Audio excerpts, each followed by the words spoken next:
여러분 안녕하십니까? 포항 MBC 뉴스투데이입니다. 오늘 아침 대구와 경북에는 안개가 짙게 끼어 있는 곳이 많습니다. 안개가 걷히고 낮부터는 일교차가 커지겠는데요. 자세한 날씨 유하경 기상캐스터입니다.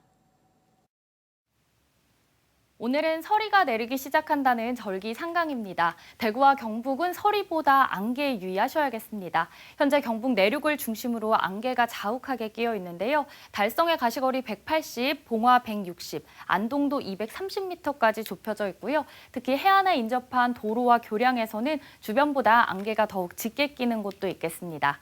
더불어 터널 입구와 출구에서는 가시거리가 급격하게 짧아질 수 있어 안전운전하시기 바랍니다. 화요일 우리 지역 기온은 평년과 비슷하게 출발합니다. 다만 아침에는 경북 북부를 중심으로 기온이 4도까지 내려가 쌀쌀하겠고요. 낮에는 대부분 지역에서 23도 안팎까지 기온 오르겠습니다. 오늘도 일교차가 10도에서 15도까지 크게 벌어지니까요. 입고 벗기 편한 가벼운 외투를 챙겨서 체온 조절 잘 해주셔야겠습니다. 이번 주 우리 지역은 대체로 맑은 날이 많겠고요. 기온도 평년 수준 이어지며 일교차만 크겠습니다. 날씨였습니다. 실제 태양처럼 수소의 핵융합 반응을 통해 에너지를 얻는 인공태양 기술이 주목받고 있습니다. 원자력 발전소의 원리인 핵분열과 달리 핵융합은 폭발 위험이 없고 폐기물 걱정이 덜한 친환경 에너지원이기 때문인데요. 인공태양 기술의 핵심 시설인 핵융합 실증로 유치를 위한 지자체 간 경쟁이 뜨거워지고 있습니다. 포항시도 출사표를 던졌습니다. 이규설 기자입니다. 한국핵융합에너지연구원이 개발한 한국형 인공태양 K-스타입니다. 도넛 모양의 그릇 토카막에 초전도체를 넣고 내부에 1억 도씨 불꽃을 만들어 핵융합을 일으킵니다. K-스타의 불꽃 유지 시간은 30초로 토카막 방식으론 세계 최고 수준이지만 실제 에너지를 만들기 위해선 불꽃을 300초 이상 유지할 수 있어야 해 아직 갈 길이 멉니다. 지금 2050년 전후가 될 거라고 생각합니다. 아시는 것처럼 리뉴얼 에너지 100%가 2050년 목표거든요. 그래서 2050년 전에 개발하지 못하면 많은 산업체들이 탄소 중립 문제 때문에 경쟁력을 잃게 될 겁니다. 우리나라 포항제철도 마찬가지고. 정부는 대전 대덕단지 안에 있는 한국형 인공태양 K-스타를 통해 얻은 기술을 바탕으로 실제 전기를 생산할 수 있는 핵융합 실증로를 2030년 중후반까지 건설할 계획입니다. 올해 6월부터 기초 설계에 들어갔는데 벌써부터 포항과 춘천, 나주, 군산 등 여러 지자체가 유치 경쟁을 벌이고 있습니다. 핵융합 관련해서 연구할 수 있는 포스텍과 한동대에 전문 교수와 연구소가 있고 또 관련된 R&D 기관과 장비가 많이 있기 때문에 포항이야말로 핵융합 관련된 기술 발전을 위해 연구할 수 있는 그런 역량들이 제일 풍부합니다. 인공태양으로 불리는 핵융합 발전소를 지으려면 큰 부지가 필요하기 때문에 서울과 대전 등 대도시에는 건설이 어렵습니다. 또 발전소 한 기를 짓는데 수조 원이 필요한 거대한 장치 산업이어서 경제적 파급 효과도 큽니다. 포항시는 연구기관 및 대학과 함께 인공태양 관련 연구를 진행하는 한편 한국핵융합에너지연구원 포항 유치를 통해 인공태양 생태계 구축에 나설 계획입니다. MBC 뉴스 이규설입니다. 정부가 울릉도 등 섬 지역 공항 활성화를 위해서 소형 항공사의 좌석수 기준을 50석 이하에서 80석 이하로 높이는 방안을 추진합니다. 국토교통부는 소형 항공사로 등록하기 위한 항공기 좌석수 기준을 완화하는 시행령 개정안을 다음 달 28일까지 행정 예고한다고 밝혔습니다. 이 같은 좌석수 제한 완화로 인해 2026년 개항 목표인 울릉공항은 80인승에 맞게 설계 변경을 추진 중이고 흑산공항과 백령공항 등도 혜택을 볼 수 있을 것으로 기대됩니다. 매년 버려지는 반려동물이 포항에만 1000여 마리에 이릅니다. 이런 유기동물들이 새 가족을 찾을 수 있도록 지자체가 직접 운영하는 유기동물 입양센터가 포항에 문을 열었습니다. 박성아 기자입니다. 포항에 새롭게 문을 연 유기동물 입양센터. 고양이를 입양하러 온 모녀가 입양 신청서를 작성합니다. 새 가족이 된 고양이와 인사도 나눕니다. 고양이를 키우기 위해 펫숍이 아닌 유기동물 입양센터를 찾았습니다. 예전부터 고양이를 키우고 싶었는데 돈 주고 생명을 분양받는 것보다는 유기묘를 입양받는 게 더 좋을 것 같아서 데리러 오게 됐습니다. 센터를 방문한 학생들은 강아지와 함께 잔디밭을 산책합니다. 강아지와 눈을 맞추고 직접 교감을 하며 반려동물의 의미를 생각해 봅니다. 재밌고 저 한편 마음이 아프고 또 좋은 주인 만나서 새로운 삶을 살았으면 좋겠네요. 와 보니까 강아지들도 불쌍하고 귀엽기도 하고 나중에 그냥 와가지고 여기서 몇 마리 입양해 가는 것도 좋을 것 같아요. 포항에서 버려지는 동물은 매년 약 1000여 마리. 입양되는 비율은 유기견의 경우 절반에도 못 미치다가 지난해 50%를 겨우 넘긴 수준입니다. 유기동물 입양률을 높이기 위해 포항시가 직접 유기동물 입양센터를 열었습니다. 이곳 포항시 유기동물 입양센터는 이렇게 버려진 강아지와 고양이 10여 마리를 수용하고 있습니다. 기존 동물보호센터보다 시민들의 접근성을 높이고 직접 동물들과 시간을 보내며 입양에 대해 생각해 볼 수 있는 기회를 제공합니다. 산책도 경험하시고 또 이게 입양 정보도 더 많이 받아서 좀 더 신중한 선택을 할 수 있도록 하기 위해서 이제 개설을 하게 되었습니다. 반려동물 800만 시대. 사지 말고 입양하자는 움직임에 지자체들도 발을 맞추고 있습니다. MBC 뉴스 박성아입니다. 농림축산식품부는 어제부터 6주 동안 전국 17개 시도 등과 합동으로 농지 불법 전용에 대한 교차 단속을 실시한다고 밝혔습니다. 이번 단속은 불법 농지 전용을 포함해서 불법 성토, 비농업 자재 적재 행위 등에 대해서도 강도 높게 진행할 계획입니다. 또 전국 226개 시군구의 농지 업무 담당자를 중심으로 164개 단속반을 구성한 뒤 현장 중심의 단속을 실시해 단속 효과를 높일 방침입니다. 내년 대구 지역 고등학교 학급 수가 크게 줄어듭니다. 학력 인구 감소에 따른 조치인데요. 학급당 인원을 줄이기보다 교사를 줄이고 또 학급을 줄이고 있는 건데 교육 현장에서는 혼란과 우려의 목소리가 나오고 있습니다. 이상원 기자가 보도합니다. 내년 대구에서 추첨으로 배정하는 65개 고등학교 1학년의 지역별 학급 배정 계획입니다. 올해와 비교해 달서구 12개, 북구 11개, 수성구 6개 학급 등 36개 학급이 줄어듭니다. 자연감소분을 포함해 고등학교 1, 2, 3학년 통틀어서는 올해 1,829 학급에서 내년에는 1,781학급으로 48개 학급이 줄어듭니다. 학령 인구가 계속 줄고 있기 때문인데 학생이 줄어든 만큼 교원 수도 계속 줄어들고 있습니다. 올해 대구 중등교사 정원은 5,300여 명, 지난해보다 200명 가까이 줄었습니다.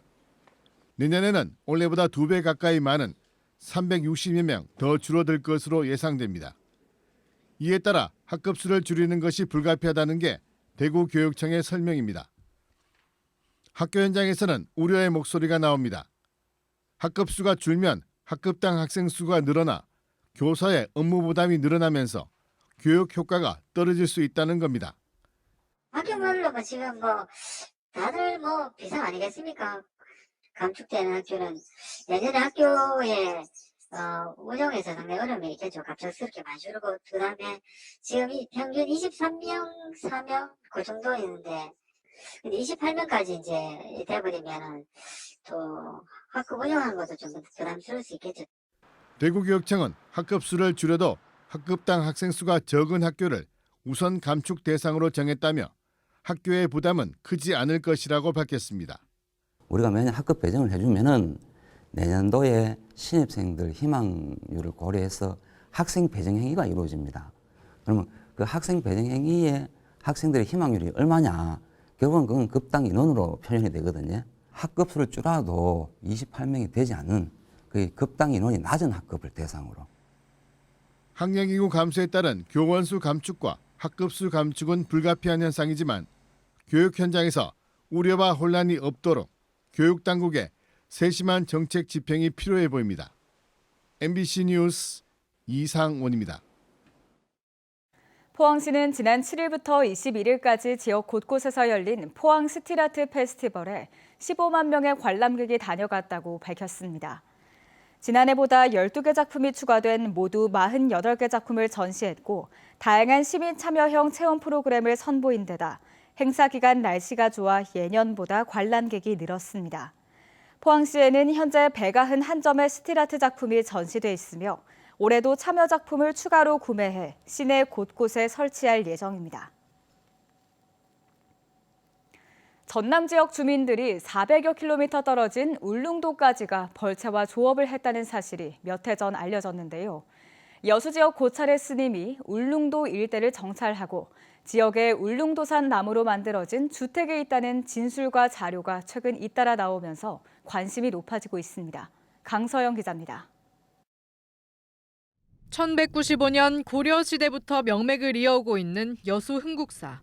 임진왜란은 물론 조선 말기까지 외적을 무찌르던 승려군인 승군이 주둔했던 곳입니다.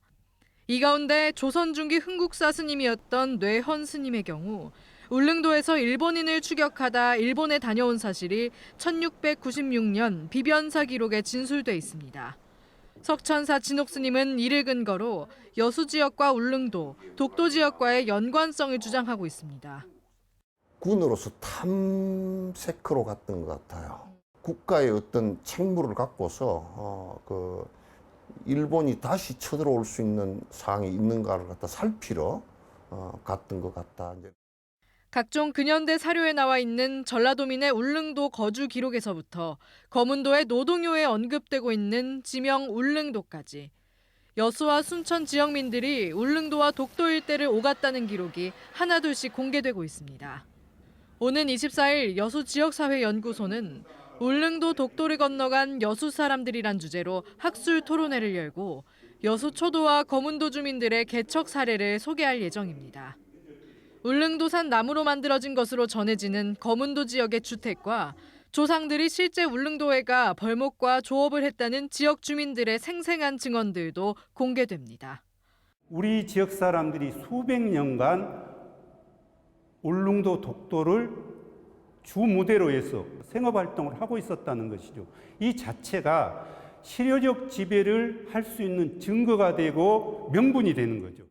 목숨을 무릅쓰고 400km 거리를 오가며 울릉도와 독도를 지켜냈다는 지역민들의 기록들. 일본의 독도 영유권 주장을 반박할 주요 근거가 될 수 있을지 기대가 모아지고 있습니다. MBC 뉴스 강서영입니다. 수협중앙회가 단기 순이익이 감소하는데도 1억 원 이상 급여자는 크게 늘어난 것으로 나타났습니다. 정희용 국회의원이 수협중앙회로부터 받은 자료에 따르면 최근 5년간 수협중앙회의 단기 순이익은 45% 감소한 반면 1억 원 이상 급여자는 262명으로 61% 증가했습니다. 1억 원 이상 급여자의 비중도 5년 전 13%에서 지난해는 21%로 늘어 직원 5명 가운데 1명이 연봉 1억 원 이상인 반면 사회공헌으로 사용한 금액은 5년간 5,700만 원에 불과해 단기 순이익의 0.1% 수준에도 미치지 못했습니다. 경상북도가 충남에서 열린 제58회 전국 기능경기대회에서 금메달 9개와 은메달 15개 등을 따내 지자체 최초로 4년 연속 재패하는 영예를 차지했습니다. 지역에선 신라공고가 금메달 1개와 은메달 4개 등으로 단체 표창인 동탑을 수상했습니다. 한편 대회 1, 2위 입상자에게는 2026년 상하이 국제기능올림픽 대회 참가 자격이 주어지며 내년 제59회 전국기능경기대회는 포항과 경주 등 4개 시에서 8월에 개최될 예정입니다. 미성년자 산업재해의 절반 이상이 오토바이 배달라이더 사고인 것으로 나타났습니다. 더불어민주당 박정 의원에 따르면 18세 이하 미성년자의 산재는 2021년 113건, 2022년 143건, 올 6월까지 58건으로 2년 반 동안 314건 발생했습니다. 이 가운데 오토바이 배달 사고가 176건으로 56%를 차지했습니다. 박 의원은 도로운전 경험이 적은 18세 이하 라이더들에 대한 안전교육이 필요하다고 지적했습니다. 경북도의회 윤승호 의원이 제342회 임시회에서 전국 최초로 경상북도 외국인 계절근로자 지원 조례안을 발의했습니다. 조례안은 외국인 계절근로자의 고용주를 농어업인과 농협 등으로 정의해 경상북도 차원의 지원계획 수립과 전담 인력 배치, 시군의 예산 지원에 따른 지도 점검 등의 내용을 담았습니다. 올해 외국인 계절 근로자는 전국 124개 지자체에 2만 6천여 명이 배정됐으며 경상북도는 11개 광역시도 가운데 두 번째로 큰 규모여서 도 차원의 대책 필요성이 꾸준히 제기돼 왔습니다.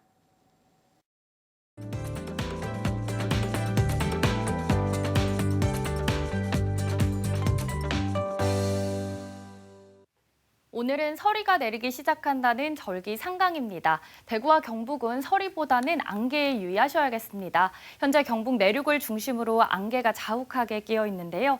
달성의 가시거리 180, 봉화는 160, 안동은 230m까지 좁혀져 있고요. 특히 해안에 인접한 도로와 교량에서는 주변보다 안개가 더욱 짙게 끼는 곳이 있겠습니다. 더불어 터널 입구와 출구에서는 가시거리가 급격하게 짧아질 수 있어 안전운전하시기 바랍니다.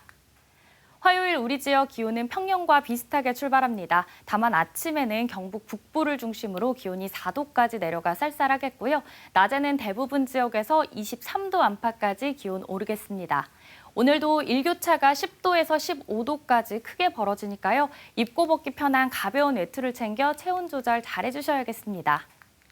위성 영상입니다. 오늘 전국적으로 남해상에서 동쪽으로 이동하는 고기압의 가장자리에 들겠고요. 자세한 지역별 날씨 보시면 오늘 우리 지역 가끔 구름만 많겠습니다. 미세먼지 농도는 보통 수준 예상됩니다. 바다의 물결은 0.5m에서 최고 1m로 잔잔하게 일겠습니다. 화요일 대구의 아침 기온은 8도, 김천은 3도로 어제와 비슷하게 출발하고요. 낮에는 대구 21도, 김천도 21도까지 오르겠습니다. 경북 북부는 오늘도 아침 기온이 조금 낮습니다. 안동의 현재 기온은 7도, 영주는 4도로 출발하고요. 낮에는 안동 19도, 영주는 18도로 20도를 밑돌겠습니다. 현재 경북 동해안을 중심으로 대기가 건조해 화재에 유의하시기 바랍니다. 포항의 현재 기온은 11도, 낮 기온은 22도 예상됩니다. 이번 주 우리 지역은 대체로 맑은 날이 많겠고요. 기온도 평년 수준 이어지며 일교차만 크겠습니다. 날씨였습니다. 이상으로 포항 MBC 뉴스투데이를 마칩니다. 시청해주신 여러분 고맙습니다.